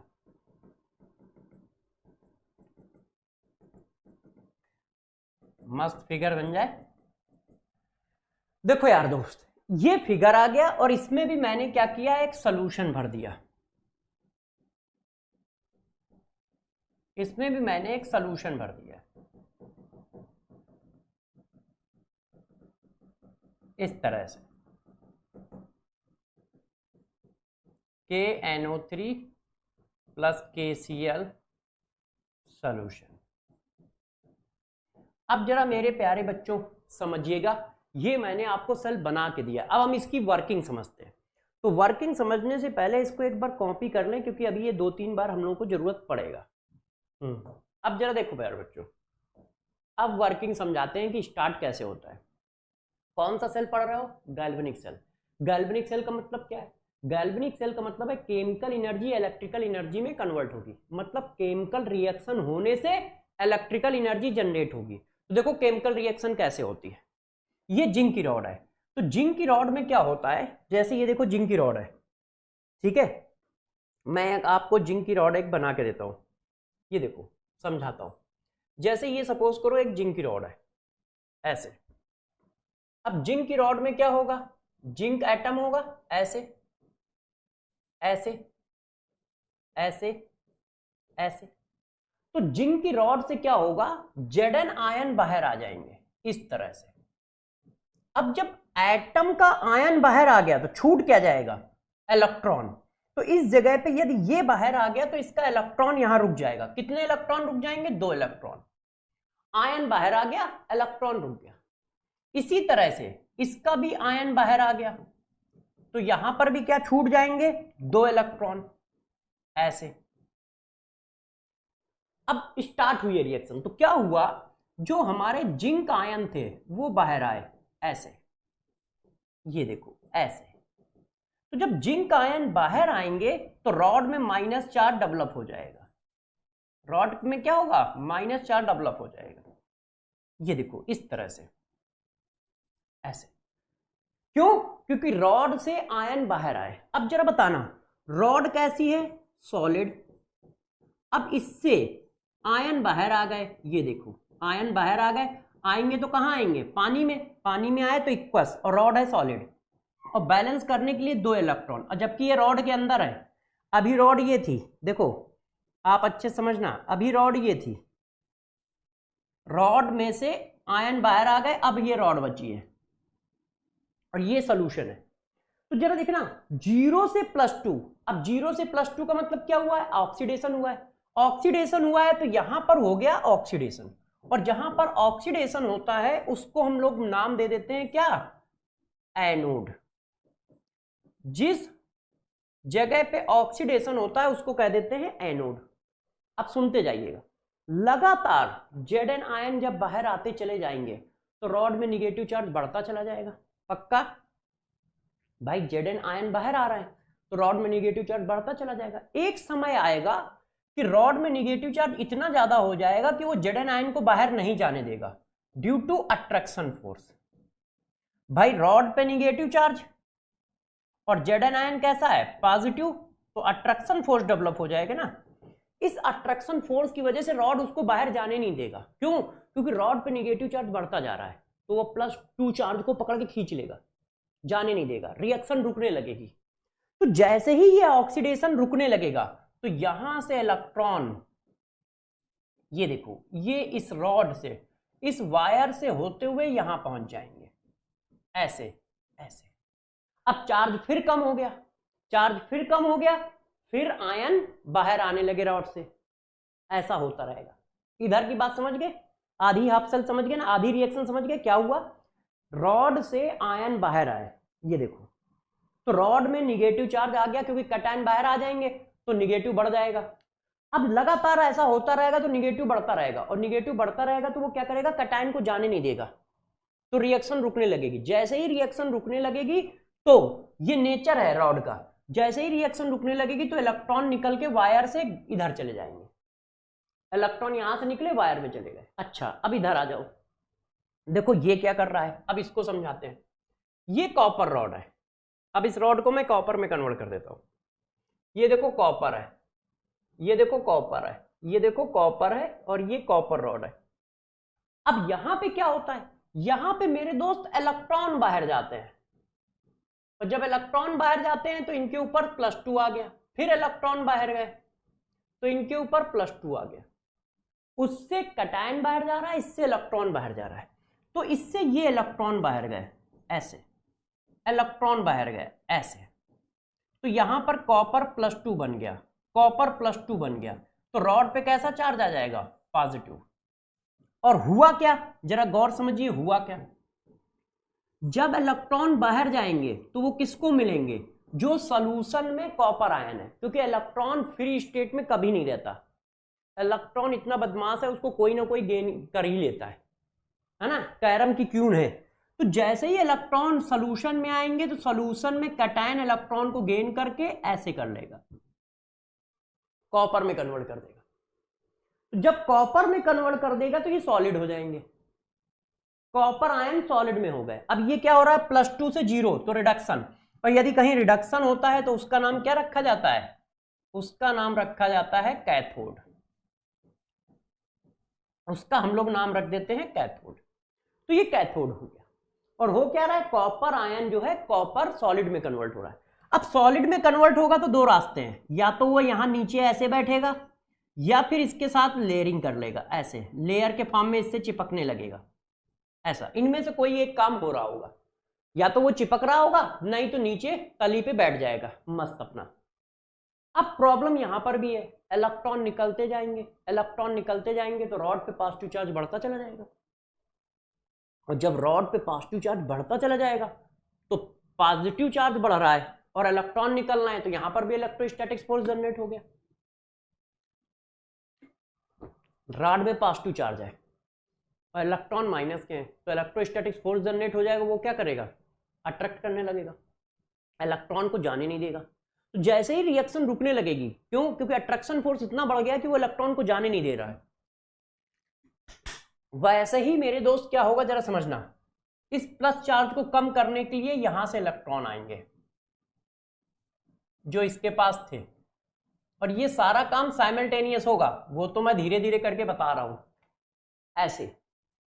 अब पॉजिटिव चार्ज फिर कम हो गया, पॉजिटिव चार्ज फिर कम हो गया, फिर इलेक्ट्रॉन जाने लगे, फिर इलेक्ट्रॉन जाने लगे, टुई टुई। ये देखो आउटर सर्किट कंप्लीट हो गया, इसको बोला जाता है outer circuit, outer circuit complete हो गया। अब आओ अंदर की बात करते हैं। अभी और टेंशन है, क्या टेंशन है जरा समझिएगा, जरा बताना मेरे दोस्त। इलेक्ट्रॉन जाएंगे तो कॉपर आयन कॉपर में कन्वर्ट होगा, तो यहां पर जो हमारा इलेक्ट्रोलाइट है उसका चार्ज अनबैलेंस हो गया। क्यों, जो कैटायन था वो 0 में कन्वर्ट हो रहा है, कैटायन जो है 0 में कन्वर्ट हो रहा है, तो सल्फेट आयन बढ़ते रहेंगे, बढ़ते रहेंगे कि नहीं। और जब वो सल्फेट आयन बढ़ते रहेंगे तो इलेक्ट्रॉन को आने नहीं देंगे। क्यों, क्योंकि sulphate ion negative charge, electron negative charge, तो रिपल मारेंगे। तो जब सल्फेट आयन बढ़ेंगे वो कैटायन कंज्यूम होने लगेगा, तो कैटायन यहां पर है नहीं, तो ये जो सॉल्ट ब्रिज है इसके अंदर का जो इलेक्ट्रोलाइट है ये कैटायन प्रोवाइड कराएगा। ये देखो ऐसे, ये इसको कैटायन प्रोवाइड कराएगा, जिससे सल्फेट आयन इसके साथ गले मिले तो इलेक्ट्रॉन आसानी से आ सके। और ये कॉटन वूल लगा है, कॉटन वूल का मतलब हुआ आयन बहुत ही धीरे जाएंगे, है ना। ये वाला सोल्यूशन इधर नहीं जाएगा, ये वाला सोल्यूशन इधर नहीं जाएगा। अच्छा, अब यहां पे कैटायन आने लगे, गौर समझिएगा। तो जब कैटायन यहां आ जाएगा तो यहां पे माइनस चार्ज डेवलप हो जाएगा रॉड के अंदर ऐसे। अब ये जो माइनस चार्ज डेवलप हुआ है ये क्या करेगा, ये यहां से दौड़ लगाएगा ऐसे ऐसे ऐसे, माइनस चार्ज। और वो दौड़ क्यों लगा रहा है अभी देखो आपको पता चल जाएगा, ऐसे दौड़ लगाएगा और इसको मिलेगा। इसको क्यों मिलेगा, इस रॉड से क्या आ रहा है बाहर, कैटायन। तो जब कैटायन आ रहा है, देखो रॉड से कैटायन बाहर आ रहा है, तो यहाँ पे कैटायन बढ़ते चले जाएंगे, और जब यहाँ कैटायन बढ़ते चले जाएंगे तो यहाँ किसकी कमी हो जाएगी, एनायन की। भाई कैटायन बढ़ रहे हैं तो कैटायन बढ़ रहे हैं तो चारों तरफ पॉजिटिव चार्ज आ जाएगा, और रॉड से भी पॉजिटिव निकल रहा है तो निकलने नहीं देगा, तो कैटायन ज्यादा हो जाएंगे। तो ये रॉड इसको एनायन प्रोवाइड कराएगी, ये देखो ऐसे, और वो एनायन इधर से आएगा, और कैटायन इसको मिला, एनायन जनरेट हुआ ये। तो देखो सर्किट कंप्लीट हो गया। सर्किट कैसे कंप्लीट हुआ, ये देखो इलेक्ट्रॉन इधर, आउटर सर्किट जो होता है इलेक्ट्रॉन के फॉर्म में कंप्लीट होता है, और ये इनर सर्किट है। इनर सर्किट जो होता है वो आयन के फॉर्म में कंप्लीट होता है, ठीक है, वो जो है आयन के फॉर्म में कंप्लीट होता है। इनर सर्किट आयन से कंप्लीट होता है, ये आयन लिखा है, और आउटर सर्किट जो होता है इलेक्ट्रॉन से कंप्लीट होता है। अब जैसे ही सर्किट कंप्लीट हो जाएगा वोल्टेज डिफरेंस आ जाएगा, और उस वोल्टेज डिफरेंस को हम नाप लेंगे। तो केमिकल एनर्जी हुई और वोल्टेज डिफरेंस आ गया, मतलब इलेक्ट्रिकल एनर्जी जनरेट हो गई। इस तरह से कोई सेल काम करता है। कैसे काम किया समझ पाए? क्या हुआ, कैटायन बाहर आए, और जब कैटायन बाहर आए तो इस पर माइनस चार्ज आ गया, माइनस चार्ज आ गया तो वो इलेक्ट्रॉन चले गए वायर पे। इसी तरह इस रॉड से इलेक्ट्रॉन बाहर आए तो इस पर प्लस आ गया, वो इलेक्ट्रॉन इसको मिल गए, तो ये आउटर सर्किट ऐसे आ गया। अब जब इलेक्ट्रॉन बाहर आएंगे तो कैटायन क्या होगा, इलेक्ट्रॉन ले लेगा तो न्यूट्रल में कन्वर्ट हुआ, यहाँ कैटायन कम होने लगे, तो सॉल्ट ब्रिज इसको कैटायन देगा। ये जो इलेक्ट्रोलाइट भरा हुआ है KNO3 और KCl वाला, इसको कैटायन देगा, तो यहाँ पे एनायन जनरेट हो गया, कैटायन इसको मिल गया तो एनायन फ्री हो गया, वो एनायन भागता हुआ आएगा, इसको मिलेगा। क्यों? क्योंकि इसके पास कैटायन ज्यादा है, रॉड कैटायन दे रही है ना, तो उसको न्यूट्रलाइज कराने के लिए anion. Circuit complete, salt bridge ने सर्किट कंप्लीट कर दिया है, सर्किट कंप्लीट हो गया है तो वोल्टेज डिफरेंस आ गया है, और वो वोल्टेज डिफरेंस किसकी वजह से आया है, केमिकल रिएक्शन होने की वजह से। इसका मतलब केमिकल एनर्जी ने इलेक्ट्रिकल एनर्जी जनरेट कर दी। इस तरह ये काम कर रहा है। अब इसी के बारे में अब डिटेल फॉर्म में पढ़ना है। ये तो मैंने इसकी वर्किंग बताई है, सॉल्ट ब्रिज क्या होता है, क्या काम करता है, इलेक्ट्रोलाइट कैसे सेलेक्ट करोगे। अब एक एक करके इसके बारे में डिटेल पढ़नी है, कम से कम 2 क्लासें, 2 क्लासें तक इसी की डिटेल चलनी है। अब एक एक करके करेंगे, अभी तो ये हम लोगों ने इसकी डिटेल बताई, इतनी बात क्लियर है पक्का? अब हम एक एक करके इनकी डिटेल पढ़ते हैं। जरा देखो यार, डिटेल में सबसे पहली हेडिंग क्या, तो मेरे दोस्त डिटेल में सबसे पहली हेडिंग हम लोग करेंगे सेल रिएक्शन। अब मैं आपको एक एक करके हेडिंग बताता जाऊंगा।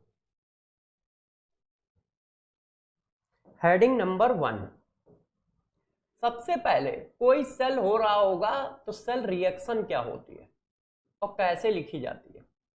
अब एक एक करके ऐसी हम लोगों को 5 से 6 हेडिंगें पढ़नी है इस सेल के बारे में, ठीक है? तो सबसे पहले सेल रिएक्शन। तो अब मेरे दोस्तों, प्यारे बच्चों, जरा समझो सेल रिएक्शन क्या है।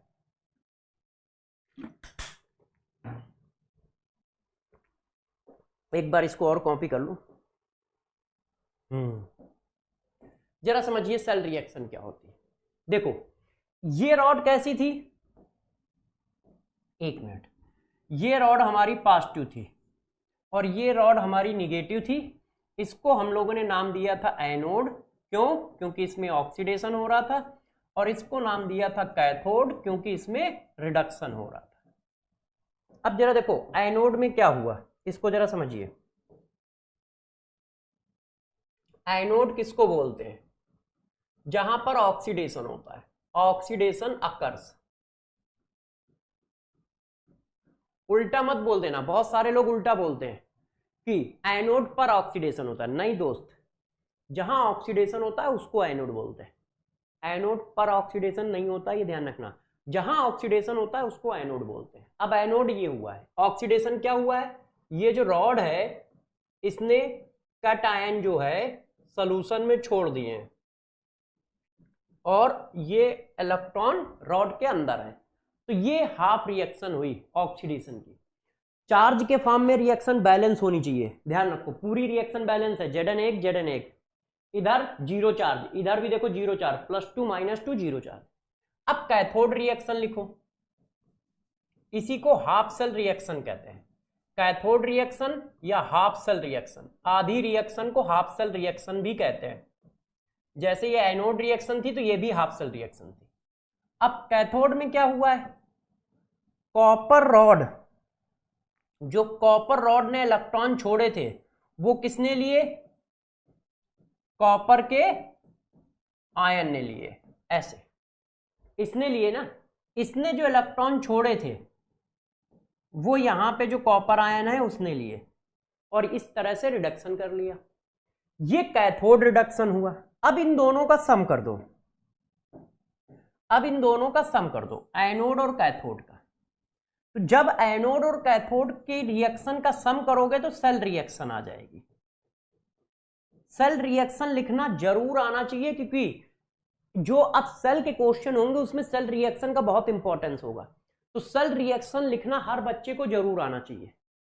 अब जब भी जोड़ोगे तो ध्यान रखना इलेक्ट्रॉन बराबर होने चाहिए, कट जाएंगे, तो इलेक्ट्रॉन बराबर है, कट गए, तो क्या सेल रिएक्शन आई, Zn solid plus copper equals, और सारे सर रिवर्सेबल पढ़ रहे हो तो आप चाहो तो रिवर्सेबल का साइन लगाओ और चाहो तो ऐसा साइन लगा दो। क्यों? क्योंकि ये मैंने पहले ही बता दिया है कि हम रिवर्सेबल सारे सेल पढ़ रहे हैं। ये देखो, ये हमारी बात आई। और विद फिजिकल स्टेट लिखोगे, विद फिजिकल स्टेट, ये सेल रिएक्शन बनी। तो सेल रिएक्शन लिखना जरूर आना चाहिए प्यारे बच्चों, ध्यान रखो। यदि सेल रिएक्शन लिखना नहीं आता है तो क्वेश्चनों में फंसोगे, इसलिए मैं 2-3 और एग्जांपल देता हूं। सेल रिएक्शन कैसे बनाएंगे देख रहे हो ना। एनोड रिएक्शन लिखो, एनोड में ऑक्सीडेशन, कैथोड रिडक्शन लिखा और दोनों का सम कर दिया। सम जब करोगे तो इलेक्ट्रॉन नहीं आने चाहिए और चार्ज दोनों तरफ का बैलेंस होना चाहिए, +2+2। फिर बताता हूं, देखो जरा, आपने ये रिएक्शन लिखा है, मैं इसके एग्जांपल और देता हूं सेल रिएक्शन के।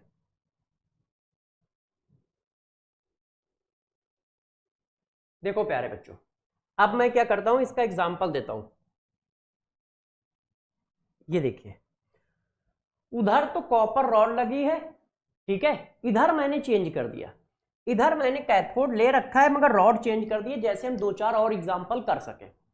यहां पे मैंने ले लिया सिल्वर रॉड और यहां पे भरा है सिल्वर का इलेक्ट्रोलाइट, सिल्वर नाइट्रेट, और ये एज यूजुअल हमारा क्या है, कैथोड, इसके ऊपर पॉजिटिव चार्ज, और ये मेरे दोस्त एनोड है, इसके ऊपर नेगेटिव चार्ज। अब बताओ सेल रिएक्शन कैसे बनेगी। अब हम इसकी सेल रिएक्शन बना रहे हैं, तो देखो सेल रिएक्शन, एनोड, पहले एनोड रिएक्शन लिखो। तो जब मेरे प्यारे बच्चों एनोड रिएक्शन लिखोगे तो एनोड में क्या होता है, ऑक्सीडेशन। तो ऑक्सीडेशन क्या हुआ, Zn सॉलिड कन्वर्ट हो गया Zn इक्वल्स +2 रिएक्शन, मतलब 2 इलेक्ट्रॉन, ऐसे, ठीक। अब कैथोड रिएक्शन लिखो, कैथोड में क्या होगा, रिडक्शन। कैसे लिखोगे, अब देखो सिल्वर रॉड है, सिल्वर आयन एक्वस, भाई अब यहां पे सिल्वर है ना, और ये इलेक्ट्रॉन छोड़ेगा, तो ये इलेक्ट्रॉन छोड़ेगा तो ये लेगा। ये देखो, अब गौर से समझो, एनोड और कैथोड को ऐड करना है, ऐड करो। मैंने तुम्हें क्या पढ़ाया है कि जब भी ऐड करोगे तो इलेक्ट्रॉन कटने चाहिए। क्या इलेक्ट्रॉन कट रहा है, नहीं, इसका मतलब इस रिएक्शन में 2 का मल्टीप्लाई करो पहले, इलेक्ट्रॉन नहीं आने चाहिए। अब इलेक्ट्रॉन कट रहा है, अब ऐड करो, तो इसकी सेल रिएक्शन ये बनी जाके, ये देखो। तो सभी बच्चों को सेल रिएक्शन लिखना जरूर आना चाहिए। यदि आपको सेल रिएक्शन लिखना नहीं आता है तो ध्यान रखिएगा, क्वेश्चन गलत हो जाएगा, क्योंकि सेल रिएक्शन का यूज होता है और तुम लिख लोगे। क्यों? क्योंकि इलेक्ट्रॉन साफ समझ में आते कब कटेंगे। आपको पता था 1 और 2 है, कटेंगे नहीं, तो 2 का मल्टीप्लाई कर दिया, जोड़ दिया, इलेक्ट्रॉन बस कट जाए। इलेक्ट्रॉन कट गए, इसका मतलब अपने आप बैलेंस होगा ही होगा। ये देखो, अपने आप बैलेंस होगा, ठीक है। तो सेल रिएक्शन लिखना सीखे, अभी और भी लिखेंगे बहुत सारा। तो सेल रिएक्शन के हमने कुछ एग्जाम्पल दे दिए। हाँ, यहाँ पे एग्जाम्पल लिख देता हूं, क्योंकि एग्जाम्पल, तो सेल रिएक्शन इस तरह से लिखी जाती है। लिख लोगे सेल रिएक्शन पक्का, अभी और भी देखेंगे। अब जरा देखो अगला पॉइंट हमारा क्या है, हेडिंग नंबर 2। हेडिंग नंबर 2 क्या है मेरे दोस्त, जरा समझो। अब हेडिंग नंबर 2 बताते हैं कि हेडिंग नंबर 2 क्या है। हेडिंग नंबर 2 हेडिंग नंबर 2 हमारे पास है सॉल्ट ब्रिज। ये सॉल्ट ब्रिज क्या होता है, कैसे काम करता है, इसकी कहानी, सॉल्ट ब्रिज के बारे में डिटेल, सॉल्ट ब्रिज के बारे में डिटेल, सॉल्ट ब्रिज क्या होता है, कैसे काम करता है। तो जरा देखो सॉल्ट ब्रिज क्या है, ये यू टाइप की जो नली है ये सॉल्ट ब्रिज है ना। तो सॉल्ट ब्रिज क्या है, यू टाइप ट्यूब, ये जो है यू टाइप ट्यूब जो है, इसी को हम सॉल्ट ब्रिज कह रहे हैं, उल्टी यू टाइप। ये सॉल्ट ब्रिज है, पहला पॉइंट। अब दूसरा पॉइंट समझो, ये करता क्या है, इसका काम क्या है, क्यों लगाया है, पैसे क्यों बर्बाद किए, तो गौर सुनना। ये करता क्या है, यहां के आयन को यहां जाने से और यहां के आयन को यहां जाने से रोकता है, मतलब डिफ्यूजन के प्रोसेस को मिनिमाइज करता है। मिनिमाइज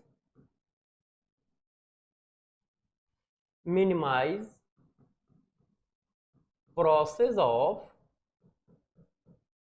डिफ्यूजन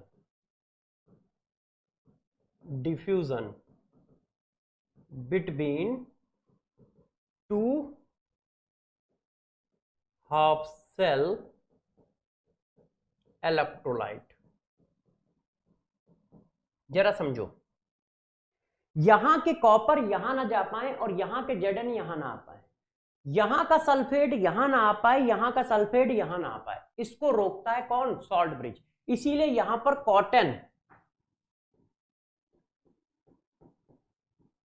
कॉटन वूल लगा होता है इस जगह पे, इसीलिए लगा होता है। ये मिनिमाइज का मतलब समझ रहे हो, कंप्लीट नहीं रोक पाता है, मगर 99%, 100 पे 98%, 99% तक रोक देता है। 100% नहीं रोक पाता, इसीलिए हम लोगों ने लिखा है मिनिमाइज। वो इस चीज को कम कर देता है, ना के बराबर कर देता है, मगर 100% नहीं रुकता है। आईआईटी एडवांस में ये क्वेश्चन आ चुका है ऑब्जेक्टिव में, अभी जब पढ़ा देंगे तो फिर क्वेश्चन भी कराएंगे अगली क्लास में, तब वहां बताएंगे। इसी वजह से हम लोगों ने मिनिमाइज लिखा है, स्टॉप नहीं लिखा है। तो ये यहां के आयनों को यहां जाने से और यहां के आयनों को यहां जाने से मिनिमाइज कर देता है, मतलब ना के बराबर करा देता है, लगभग पहुंचा देता है, ये मिनिमाइज कर देता है इस चीज को। ठीक है, इतनी बात समझ गए। कौन, सॉल्ट ब्रिज। अच्छा, और सॉल्ट ब्रिज क्या करता है, और जरा समझो, ये दो हाफ सेल को कनेक्ट करता है, दोनों हाफ सेल को कनेक्ट कर रहा है कि नहीं सॉल्ट ब्रिज। इस हाफ सेल को इस हाफ सेल से कौन कनेक्ट कर रहा है, सॉल्ट ब्रिज। सॉल्ट ब्रिज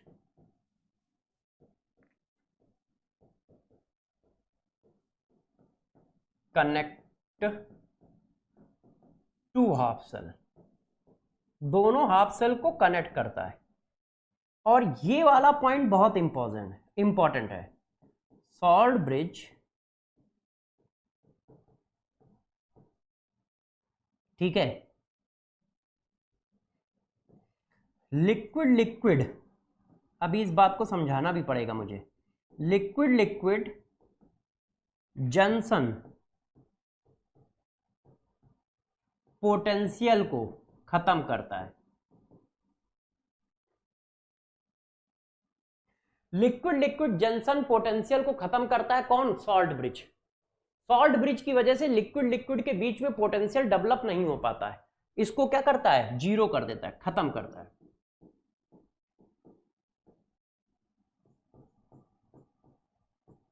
तो बहुत सारे बच्चों के दिमाग में आया कि सर ये लिक्विड जंक्शन पोटेंशियल है क्या, तो जरा देखो लिक्विड जंक्शन पोटेंशियल क्या होता है, इस बात को थोड़ा सा बताता हूं आपको, ये लिक्विड जंक्शन पोटेंशियल क्या है। देखो, यदि दोनों एनोड और कैथोड हम एक ही उसमें लगा दें, ये देखिए,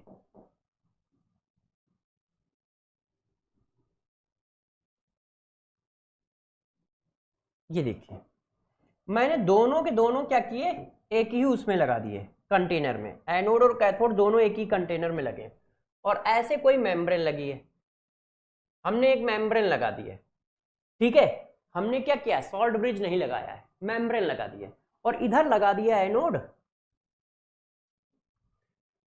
इधर लगा दिया, ओ सॉरी, एक मिनट प्यारे बच्चों, इधर लगा दिया एनोड, इधर लगा दिया कैथोड, ऐसे, और यहां पे भर दिया इलेक्ट्रोलाइट।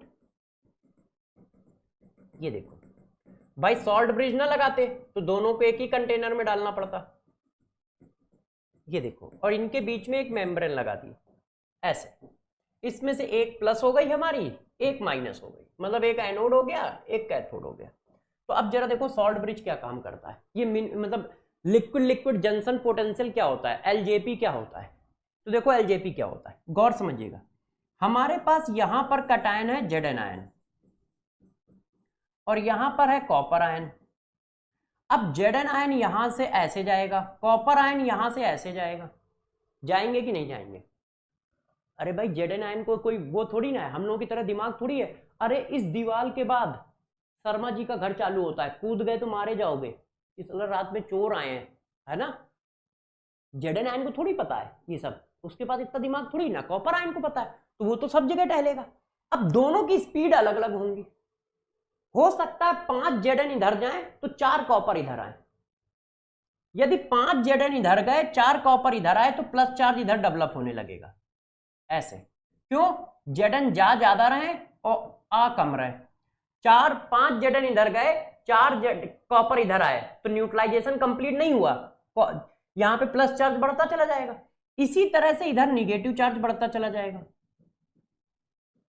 तो प्लस और निगेटिव चार्ज बढ़ता चला जाएगा, तो यहां पे डबल लेयर आ जाएंगी चार्ज की, double layer of charge develop. जैसे ही डबल लेयर ऑफ चार्ज बन जाती हैं वैसे ही वहां पे पोटेंशियल क्रिएट हो जाता है, पोटेंशियल आ जाता है, पोटेंशियल, ठीक है, मिलता है। फिजिक्स में आपने पढ़ा होगा डबल लेयर ऑफ चार्ज की वजह से, बच्चों ने कहा डबल लेयर क्यों बनी?